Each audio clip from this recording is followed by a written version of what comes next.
A little water first. Cam, by the way, I don't know if you noticed, but this is Yeah, your I've been motherfucking noticed. hydro flask. I've been noticed. Never. I was holding, I got a bag full of your stuff. And I was like, all right, when we go back in the office in 2-3 months, I'm holding on to this stuff for Cam. I still got your tea. I haven't used your tea. You can have the tea, man. But I was like, the cost for me to ship this to California is probably more than the bottle cost. Like, I remember one time we were at a meeting and then you just started slipping in the water. I was like, this guy. Like, he's not even gonna say anything.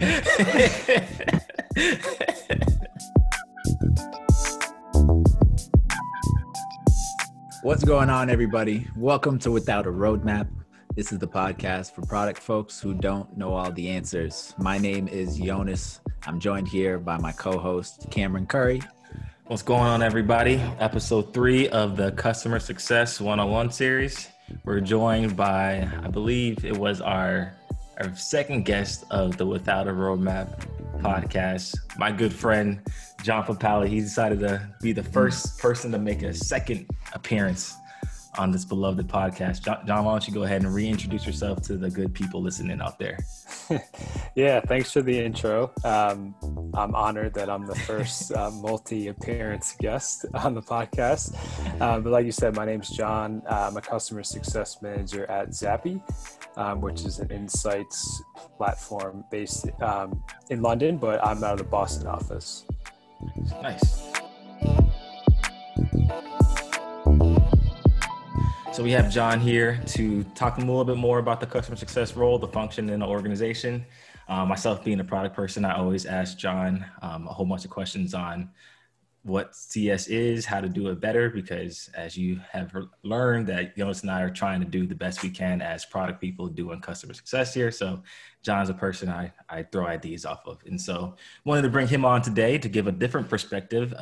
Last week we had Erica, who is the VP of customer success at Privy, another Boston-based startup. And so today we wanted to have John on here. This is his first CS customer success role, I believe, I'm pretty sure. So wanted to have this episode be more about learning how to do customer success, growing into that role, getting better at it, and what it means for customer success for somebody in John's position, whereas Erica was obviously the top person at CS at her organization. So to start things off, just want to ask the basic question that we've asked the previous two guests. JP, John, what is customer success to you?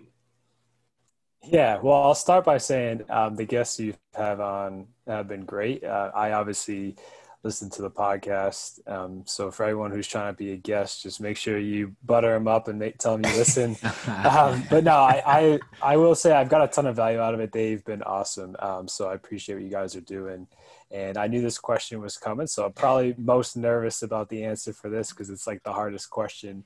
And that leads me into, I think it's been interesting that both people have kind of given you different responses. And I think that's what, like in a nutshell, I think you could ask 10 people and you'll probably get like generally the same idea, but a different answer on like what customer success is. For me, the thing that's resonated the most, and I by no means invented this, or this isn't like my wording, but I've seen a lot where people say it's a combination of outcomes and experience.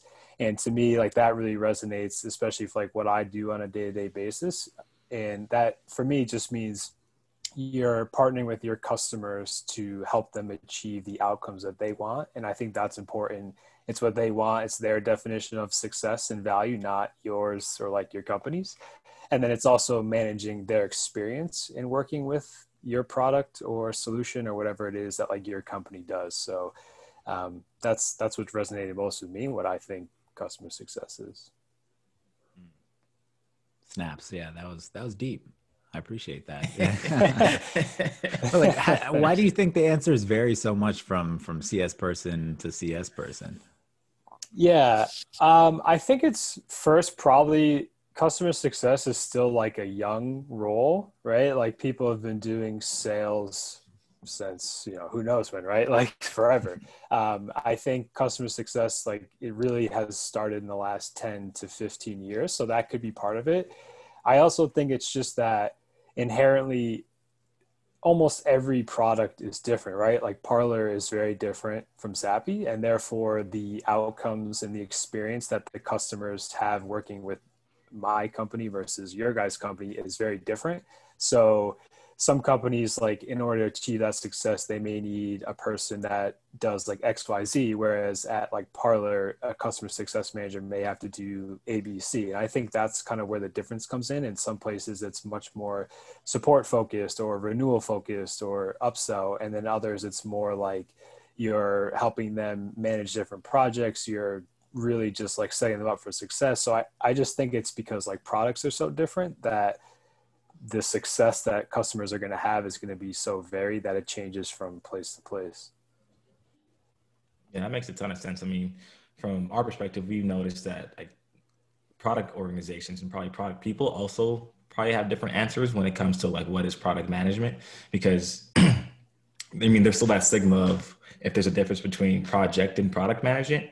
I feel like that has become less of a thing as product has become a lot more popular within the last 5 to 10 years. Like I feel like it's definitely more mature as a function than customer success is. And so I think that there's a lot of parallels there in terms of why product people may respond differently. Now you have the different types. I've gone into my pet peeve of like the different types of product people, like the outcome driven product manager. So it totally makes sense. You don't want to be a data driven product manager, Cam? I don't know what that means. Yeah, those LinkedIn under the name taglines. Oh yeah. Give them a year, it'll be there. Nah, if it's ever there, call me out, please. All right, we'll do. All right. That leads me to another question, though. So we talked about how like product organizations are different across the board. Have you seen? You kind of already gave your answer a little bit, but customer success orgs are structured and function differently across different companies and organizations?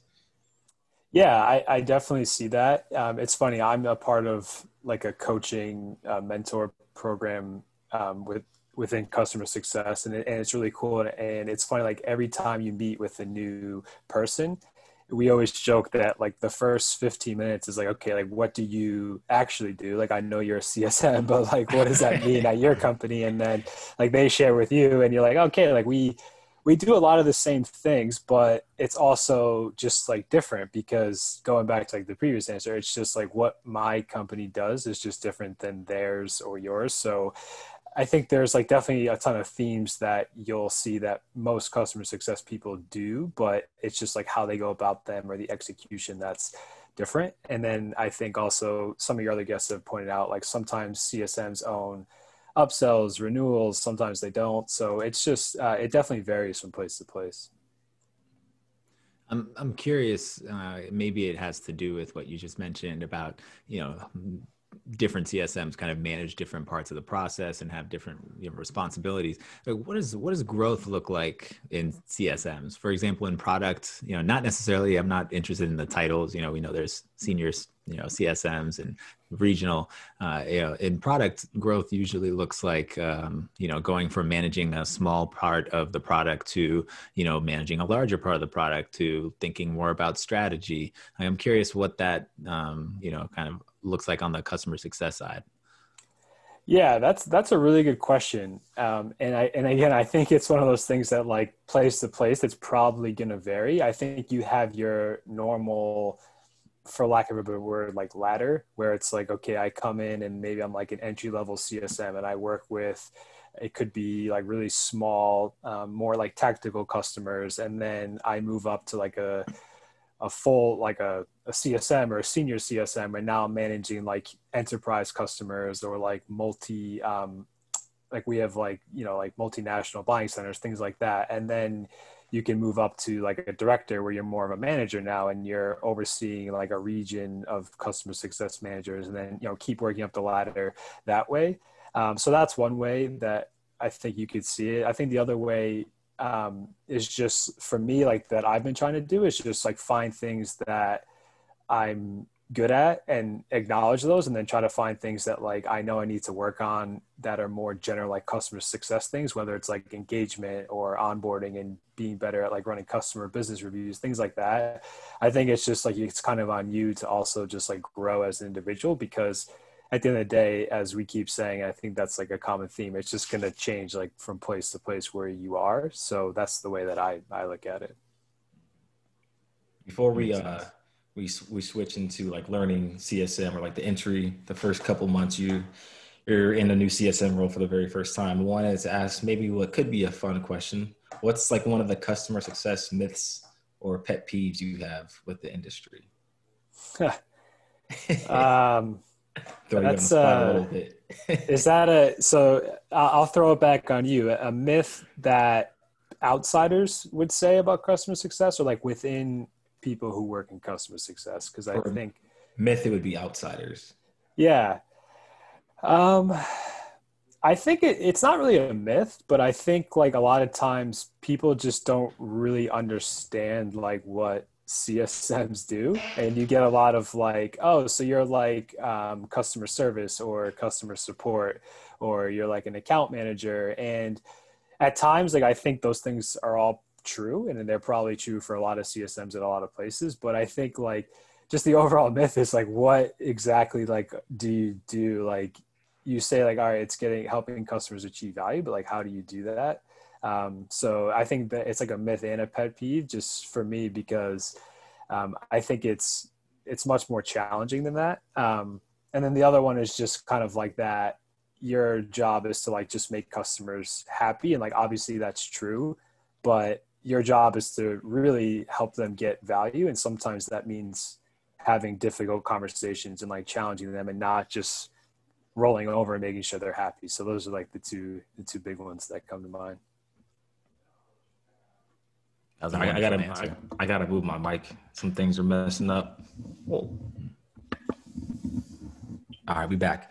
That's interesting though. I think on that point with like in terms of like engagement and things like that, we can kind of, or making sure that they achieve the value and how you actually go about doing that. Maybe we take a step back and go in towards like your like your first, sorry about that, like your first couple of months as a new CSM at Zappi. Like, what is that like? What did you like prepare for anything, or like what were like the expectations set within your first 3 months? Was it more about learning the industry Zappi's in, or was it more about learning the product and how your customers use the product to do whatever they need to do? Like why they actually bought the product to do things? Yeah, that's a great question.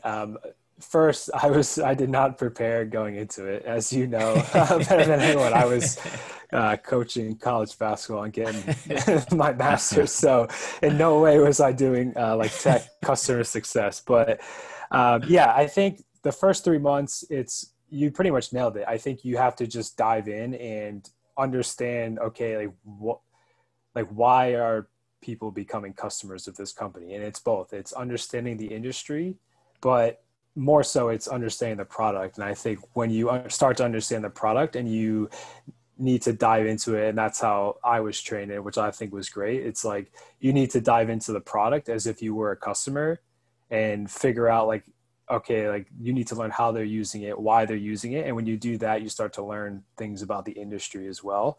So for me, it was exactly that. Like the first 3 months were all just like, go sit and play around with the product all day, every day, figure it out. And yeah, it was great. Like, I think it really helped me a lot, like be able to be set up for success myself. I think it was one of the things that Erica Yacht from Privy, that everybody on her team needs to be a product expert. And that was interesting to me. I think that's one of the huge benefits that Cam and I have in kind of managing our customers' relationship, is that we're the people who are building the product. So we know the ins and outs. Like as soon as they mention, some sort of feedback or a feature request they have, we understand, like, is it feasible? Is it something that we're actually going to address? And we can keep it real with them. And, I think having a solid product understanding, from my perspective, the conversations we've been having, sounds like one of the most important things you can do as a CSM. The only downside about us knowing the ins and outs and being responsible for like building the product is like when they mention like a bug or like this experience that you're aware of, it's like, oh yeah, I know. yeah. I was hoping you didn't find that yet, but I'll get it. I'll get it updated or fixed. Some feelings of shame, at least for CSM. It's like, hey, I didn't build that. Don't shoot the messenger. No, that is a great point. I think you guys are in a really like cool position, because like you said, like you're your customer, right? And then, but you're also like your own CSM and your own PM. So you know the product really well, but you also know what the people that are using it are looking for. And I think that's a really, really distinct advantage. Mm-hmm. On that point with like being the product expert, how do you go about like relaying certain, because obviously like you're going to have your customers requesting new things to be added, to be fixed, but like in your own like use of the product or just playing around with the product and becoming that product expert, how do you go about like just suggesting request or thing to be added, updated that didn't directly come from a customer, but you know it would impact or like greatly impact or positively impact their experience? Yeah, that's a great question. I think the first answer is just, I think it's the same way that you would give any feedback, right? I think it's like you if you see something that you think needs to be improved upon, like you need to speak up, because you could catch it just because maybe customers haven't been in that part of the product yet, or it's not getting a ton of usage yet. And then you catch it and you have to believe in yourself that, hey, like, you know, it's best. I also think at the end of the day, like, we're all people, and giving feedback, as you guys know, like you're PMs and now you're doing a little bit of everything. Like you need to know the right way to do that. And you have to build that rapport and that trust with people. Like I think things get like so systematized that sometimes we forget, like, we are all humans. So at the end of the day, like if you build that trust and that relationship with the product people, from my seat, like they're going to appreciate it a little bit more when you go to them on something that it's like, hey, like, I know a customer hasn't told you this yet, but like I was playing around with this and I noticed it. I think at least like the folks that I work with, like they love that, because like, hey, like you're going in, you're trying out the stuff that we're building and we appreciate that. But I think it just goes back to like building the trust and making sure you're doing it the right way and not just saying like, hey, what is this? Like, this is terrible, right? Which seems obvious, but I do think it's just one of those things that gets lost. Like sometimes people aren't great at giving feedback, and you just have to make sure that you're doing it the right way. Mm-hmm. Yeah, I had just a totally random thought, but it could just be a terrible question, but I want to hear your thoughts on the JP. And so you think about like the customer success like organization, there's like the leader and then everybody else under them, like it's assigned accounts, regions, strategic accounts, tactical accounts.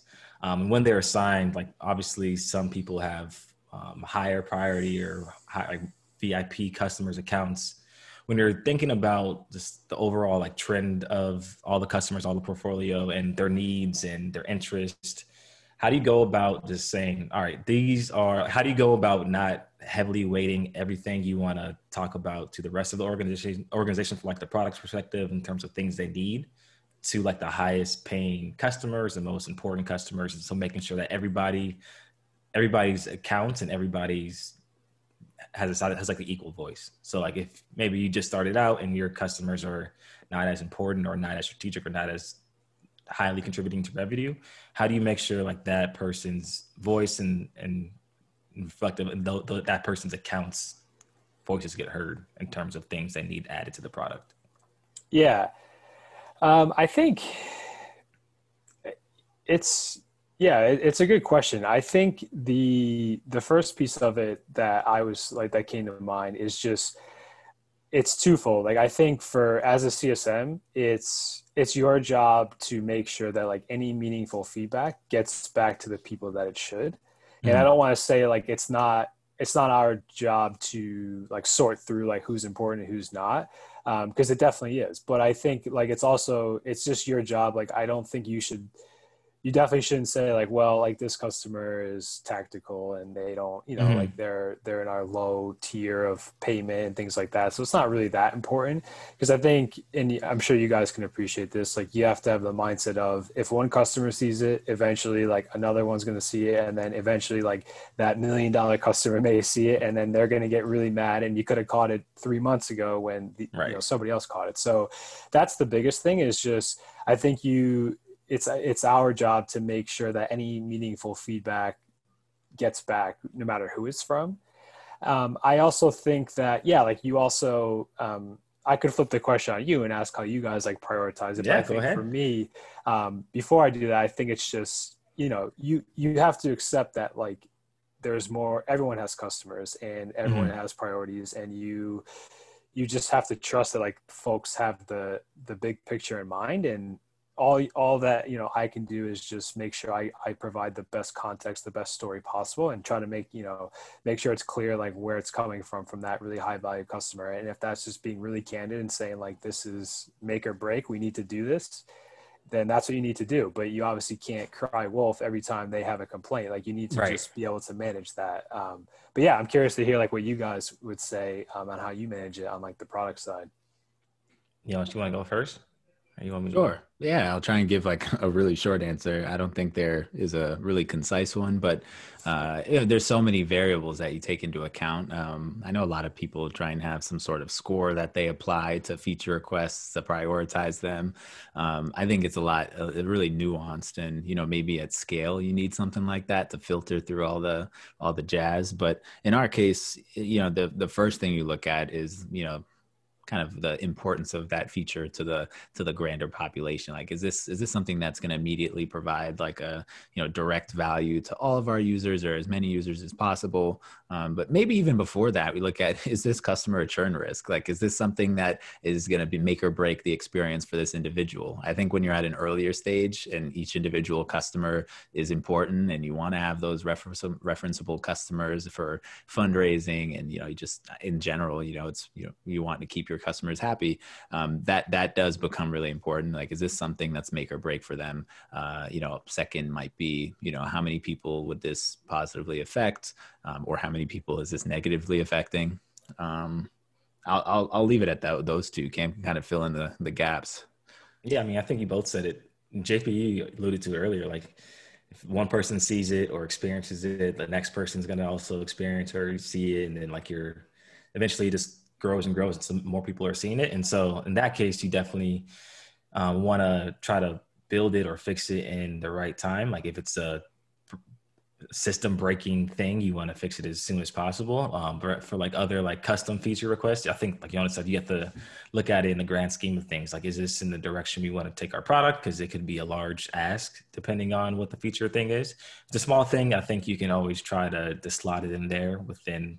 If you're doing like the standard sprints, you can try to slide it in there within the sprint. For us, we kind of we don't have the standard sprints. We kind of just go with like the Kanban, go with the flow type of thing. So slot it in whenever you can. But yeah, I think in my opinion, all customers are important. And I think all of their feedback is valuable, because it's like, I'm starting to get into the mindset of you want to improve your product like 1% every day or whenever you can. And so it's like the atomic habits thing, like the little things you do day by day eventually make your product that much better in the long run, instead of trying to always strive for those home run hit, big flashy feature launches that you always see like with the big marketing emails on Twitter, Instagram, LinkedIn, all those places. So that's my humble opinion on that. Somebody subscribed to the James Clear newsletter. Who's that? Isn't that the guy who wrote Atomic Habits? I have his books in my room somewhere. I think he just drops like little nuggets in my email inbox. It's like right there next to the shoe cleaner. Oh, okay. Yeah, that's what you think of our comment, is dropping 3 quotes, 2 tips, and one saying every week. Shout out everybody, take a look. Yeah, actually James Clear's email newsletter drops a lot of facts and helpful, useful information. Also wrote this book. I just forgot the author. Shame on me. But back to CS stuff. JP, you mentioned earlier, talking about some of the things you can get better from like the CSM perspective, whether that's running these quarterly business review meetings or customer business review meetings, onboarding, training, adoption, stuff like that. Want to ask you about like the onboarding stuff, because Jonas and I it's not even recent now because time flies quickly in 2020, but Jonas and I recently, or like over the summer, did like a new customer kickoff onboarding template and process that we've been running, and our customers have been loving it so far. So wanted to see like how you go about like onboarding new customers. Like, are there any materials you're trying to create for each customer, or do you using like a standard template? Just kind of want to hear more about like your customer onboarding process. Yeah. I hate to always be saying this, but I do think it's going to be unique, right? The cool thing that I really like at Zappi is that we have like an account team. So we have like an account manager, myself as a CSM, and then somebody like we call them customer transformation. And all three of us manage and work through the onboarding process together. And I think it just works really well, like that team approach. So to answer your question, in terms of like documentation or any sort of like material or content that we share with them, we're in a unique place because a lot of times people come to us because they need to run market research. So it's always that challenge of like, they're coming to us because they have an actual like immediate use case for our product. Mm. But then they also are signing up to work with us strategically. So they're giving us a subscription that's going to be over the course of a year, and they're going to do a lot of market research and things like that. So it's like, okay, we need to execute an actual research right now, but also onboard you onto this platform and teach you about it. I think the biggest thing that I've learned is you need to make it like really straightforward and not make any assumptions. Like, don't assume they know something. Don't assume they know what I do versus the account manager. Don't assume that just because they have maybe used your product or are using it, that they know how things work, because that's how you can start to have like those gaps. And then they're very confused and frustrated because they're like, well, why didn't you tell me these things, stuff like that. So that's the big one that I think is just like not making those assumptions that people know just because they've used your product or they've done a free trial of your product for a month. Like, I think you need to start from scratch. The other thing I would say is just completely outline and own the fact that like, this is our onboarding process and this is what we're going to do. And I think you need to be really assertive on what that training looks like and not shy away from if they're like, oh, I'm just like so busy and I don't have the time. Like, I think you need to be assertive and say, look, like we're partnering together. I want to set you up for success. Like, this is what we need to do to achieve that success. And obviously there's some places where you can compromise, right? And you can't force them to do things they don't want to, but I think you need to not be afraid to be assertive and just outline, like, this is what we do with our customers. We know this works. This is what's going to set you up for success. So let's do it. Those are like the two big things for me. That's exactly how I'm working it right now, especially, I mean, the flexibility is super important. You know, it's like some people sign up because we gave them some discount to close before the end of the month, but they're not ready to like get going. So just being flexible and understanding that you're, you know, kind of on their schedule, but at the same time, when people try and like, you know, minimize the number of meetings we try and book and trainings that we schedule, it's like, no, like this is going to do both of us no good in the long term. And sometimes it's, you know, hurts me because I'm like, like it would be lovely if I got that 30 minutes back, but in the long run, I know I'm going to be kicking myself if I see that they're struggling with something and it, you know, tragically leads to them, you know, churning or something like that. So it's yeah, you got to hold yourself accountable. I think the question for both of you is, because I've run into this in my own experiences, that when you're kicking off with like the primary person who's going to be like owning or leading the charge on using Zappi, or if it's using Parlor, how do we break through the mold of like them wanting to own everything and keeping you shielded off from the rest of the teams? Like, say, you know that you need to get other people in the product using things, but you're being blocked for the one person because they don't want you to interact with the other folks because they want to own everything and tell you when it's time to be trained, to train others. Because I feel like that's kind of hurts in the long run because it just delays the fact of getting more adoption within people using your product, being aware of what you actually do and getting more value or giving them more value out of the stuff that you're selling. Yeah, I can take it first.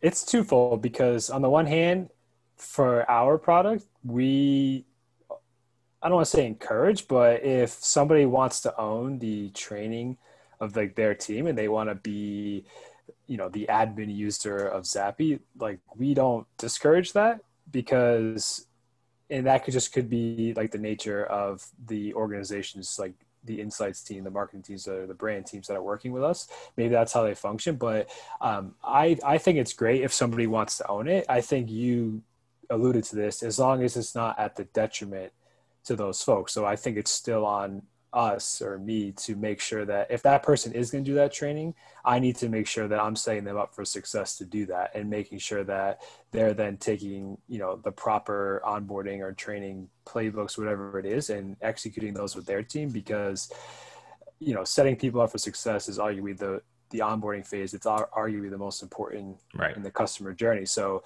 if they want to own it, I wouldn't discourage it, but it's just making sure that if they are going to own it, then they're going to own it, right? Like they're going to, it's going to be a partnership with you. And it's like, look, I'll take a back seat. That's great. I want you to be a star in your organization, but let's make sure we do it the right way. Mm-hmm.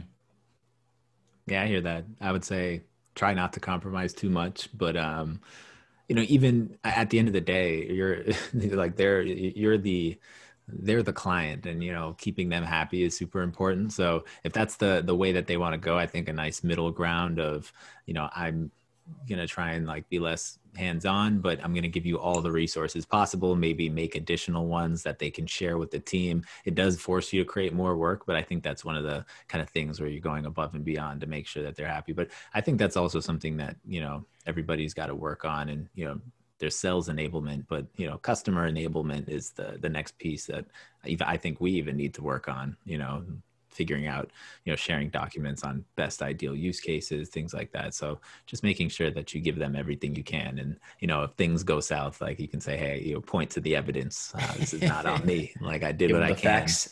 Yeah. It was like, ask for the account facts. Not the Carfax. The account facts. In terms of more so like one of the things you listed in terms of like you trying to get better at CSM, we talked about onboarding.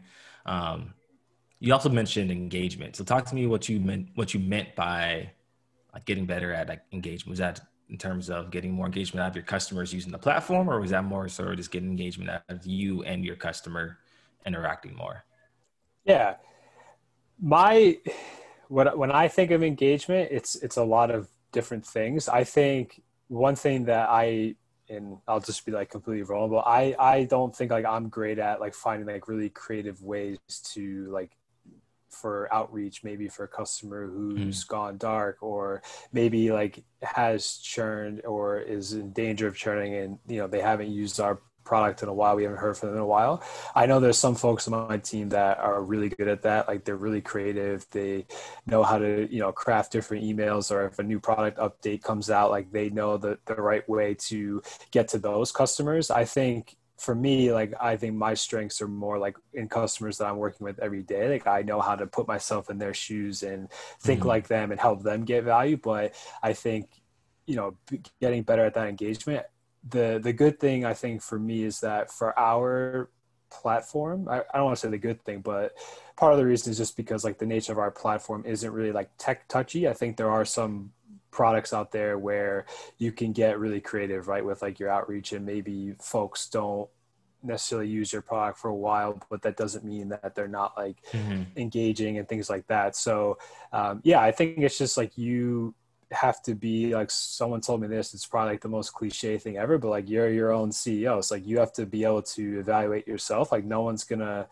push you to like get better, and like they want you to do your job, but it's on you to like figure out your weak points. And I think for me, like that's something that am working on getting better, and I think you just have to go to the folks that are good at it and learn from them. Steal their ideas a little bit. Yeah, exactly. All one team. Yeah, you guys were on the basketball team together. There's no such thing as I and team. You'd be surprised. Yeah, I don't know. The guys that we played with, I don't know. There's no extra passes. It was Cam the Kyrie of the team. Just handles. Cam definitely shared the ball. He wasn't one of those guys. But we'll leave the other guys nameless, but I'm sure that they know who they are. Yeah, they know who they are. Well, before on the topic of engagement, it's one thing that I thought it was interesting that you spoke of it from the context of just engaging with your customer rather than driving your customer to engage with the product in ways that are meaningful. Like, is that a distinction that is pretty common, that, you know, from a CSM standpoint, your engagement is just like touching base, making sure that they have the tools they need? Or is that just kind of, are there just two different types of engagement? No, I think you're spot on. I think there's a couple of different ways to think of it. Like the first is what we've been talking about, right? Like if there's a new product update or something they've requested, like that's an easy engagement, right? Like maybe they haven't used your product in a little while, but a feature that they wanted came out, that's easy to engage. I also think, and there's someone on my team that he's incredible at this, like, and I mentioned this earlier about just being humans, like people are people. So he's really good at just being like a human and reaching out to folks and just saying like, hey, I hope you're doing okay. Or like the holidays are coming up, things like that. Like that's something he's great at. And it's really cool. Like it works for him. Like people that maybe he hasn't heard from in a while, or he's frustrated because, you know, they haven't been as engaged as they were 6 months ago. And that human touch can work. Like sometimes folks are just really busy and it's just nice for you to reach out with nothing to ask of them. And I think that's really like the balance. It's just on, you know, as a CSM, it's kind of on you to know when to be a little bit more like salesy, and that you're pushing them and you're trying to get them back and into the product, but also just being like, look, these people are, the way I see, like your partners, like you're working together. You're both, you know, my job is help them achieve success. So that we're working together on that. So we're also humans and just reaching out and being that partner too. So I think you nailed it. Like there's different ways to engage. And it does seem, go ahead. I was just going to say, it does seem so like amorphous, you know, so there's product engagement, there's like, you know, engaging with your contacts. It's like, how is any of this tracked? And are you even responsible for this? Maybe that's the first question, is like, is that something that you're directly, your success or your job is directly tied to? And if so, how is that tracked? Is like email opens, things like that? Yeah, good question. For us, like I would say like our success as like CSMs and what we're measured by is more big picture than that. So I would say like those things, like no one's forcing me to send like a happy Thanksgiving email to my customers, right? Like, but, or like sending them, you know, like sending like Zappi swag and things like that. But it does, I think those things do like show up in the end in those bigger picture things. Like if you're measured on like active users or, you know, doing customer business reviews, like if you're constantly engaging with those customers in different ways, then scheduling that business review is much easier, because you're just not reaching out to them for the first time in 4 months saying, hey, can I have 2 hours of your time to talk about like the last year, because you've been engaging, you've sent them product updates, and it just works. Like it's just the constant engagement. So long-winded answer, but no one's really like tracking that or measuring like how many times folks are opening your emails. But I think those things just kind of add up and come to light in the bigger picture, and, you know, revenue, and then also just like some of those other things, like, you know, the OKRs that maybe companies have. So yeah that's a good segue into like I would say probably the last topic of the day. What could be one of the biggest areas or topics within CS is renewals. And so when you're thinking about engagement and thinking about the bigger picture, so like what goes into making sure that a customer, whether they're large, small, strategic, tactical, is going to renew? Like how are you at Zappi thinking about it? Because I know you mentioned earlier that you have the 3 people on the team. You have the customer transformation, you have the account manager, and then you have you yourself as the actual customer success manager. So like what's like the strategy to get those folks to renew? Yeah, for us, something that we try to do, and I think you probably should hear this from most customer success managers, is it's all about going back to the outcomes of success. And I think the main way that most people do it, the way that we do it, is you having a success plan with those customers. So that way, you know, exactly going into it, like this is what they want to get out of Parlor or Zappi or whoever. And it's being able to look back and say, we did this for you. And I think that's where some of the things that we talked about, like with the customer business reviews, like you have to you have to help them achieve that value, but you also have to like demonstrate it to them, right? Like you can't just assume that like they know that they've achieved, you know, XYZ, if it's like return on investment, whatever it is from using your product. Like you have to demonstrate that to them. So for us, it's really just, you set up that success plan in the beginning, so you know exactly what the goals are, and then it's checking in throughout the lifetime of the subscription. So whether it's like annual or 6 months, whatever it is, and just saying, okay, like let's check in 6 months. We've accomplished like this, and this. We still need to, we are acknowledging that we haven't accomplished this, but you know, here's how we're going to do that. And I just think at the end of the day, like if you're meeting that success criteria, and the other piece of it is the experience, like if they're having a good experience working with your company, then, you know, the renewal should be a second thought. Process. Yeah, exactly. But yeah, to me, like in my role, like I don't own renewals or the upsells. Like I obviously play a part in it because I'm part of the account team, and you know, I'm probably like day to day working with customers more than anybody else. But yeah, I think it all comes back to like that success plan and making sure you're executing that. And then that way you just have that much more powerful of a story to go back to them and say, okay, you know, your subscription's up in 2 months. These were your goals. Like we achieved these. And on top of that, we've been able to do this. And it just helps, you know, it helps the story. It's kind of relieving to after a lot of these conversations, hearing, you know, that we're doing some of these things right off the bat. Yeah, it's like, I guess we read a couple blog posts, but yeah. And I asked JP on the side. Yeah. Okay, I was like, okay, some of this sounds really familiar with our process.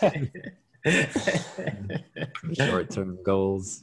In that case, I'm glad that at least you said it seems like it's working for you guys. Because if it was the latter, then then I've never talked to Cam about this before. It's the first time. No, go ahead, Cam. I was say, it looks like JP has a future career in some consulting for customer success. Early inklings, little side hustle.